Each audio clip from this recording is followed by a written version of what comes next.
Pattipadu కోలోకేటెడ్ PHC నందుగల Ayushman ఆరోగ్య మందిర్లో community health ఆఫీసర్గా పనిచేస్తున్న వైద్య సిబ్బంది గత 13 రోజులుగా విధులకు అటెండ్ అవ్వకుండా కలెక్టర్ ఆఫీస్ ఎదురుగా ధర్నా చౌకులో నిరవధిక సమ్మె చేస్తున్నారు.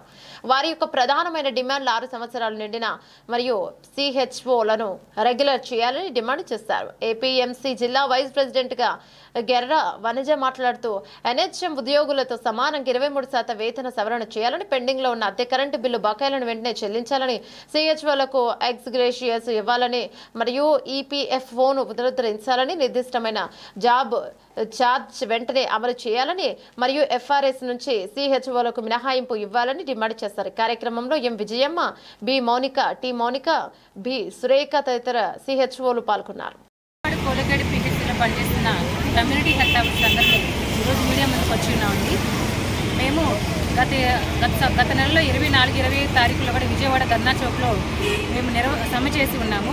కానీ గవర్నమెంట్ వారు మాకు ఎటువంటి సానుకూల స్పందన రాని పక్షంలో ఈ పోయిన నెల 28వ తారీఖు నుంచి ఈ రోజు వరకు ఈరోజు 13వ రోజుకి చేరిందండి మా సమ్మె.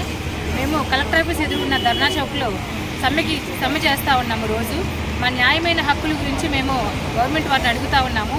దీనిలో భాగంగా ప్రతిపాడు మండలంలో ఉన్న ఏ ఒక్క ఆయుష్మాన్ ఆరోగ్య మందిర్లో కూడా సిహెచ్ఓలు విధులు నిర్వర్తించట్లేదండి. అందరం ఇక్కడ సమ్మెలో కూర్చుని ఉన్నాము. మేము రోజువారీ చేసే ఉద్యోగాలకి చాలా విఘాతం కలుగుతూ ఉంది. బీపీ షుగర్లు చూయించుకునే వాళ్ళు కూడా చాలా దూర ప్రాంతాలకు వెళ్లాల్సిన పరిస్థితి వస్తూ ఉంది. మాకు ఊర్లో నుంచి కూడా చాలా ఇబ్బంది కలుగుతూ ఉంది. మాకు చూసే వాళ్ళు ఎవరు లేరు, పట్టించుకునే వాళ్ళు ఎవరు లేరని వచ్చి వెళ్ళిపోతూ ఉన్నారు. ఫోన్లు కూడా మాకు చేస్తూ ఉన్నారు. మేము నిరవధికంగా 13వ రోజు సమ్మెకు దిగి ఉన్నాము. గవర్నమెంట్ వారు కానీ మమ్మల్ని ఇప్పటి నుంచి సంప్రదింపులకు దేనికి పిలవలేదు.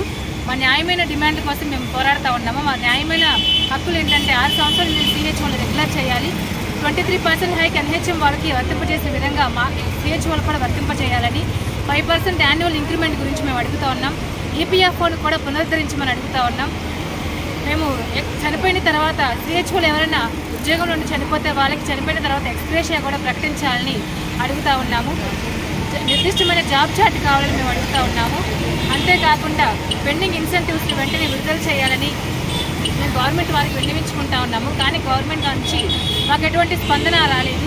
వీళ్ళ గర్భిణీ స్త్రీలు కూడా చాలామంది వచ్చి ఎండలో ఈ రకంగా టెంట్ల కింద కూర్చుంటున్నా కానీ గవర్నమెంట్ వారు మమ్మల్ని పిలవని పరిస్థితిని, పట్టించుకొని పరిస్థితిని చూస్తూ ఉన్నాము. ఎందుకు మా మీద ఇంత వివక్ష చూపుతున్నారని మేము మీడియా పూర్వకంగా అడుగుతున్నాము. తక్షణమే గవర్నమెంట్ వారు మమ్మల్ని చర్చలకు పిలిచి మా న్యాయమైన హక్కులు, డిమాండ్లు నెరవేర్చాలని మీడియా పూర్వకంగా కోరుకుంటా ఉన్నాము. Thank you.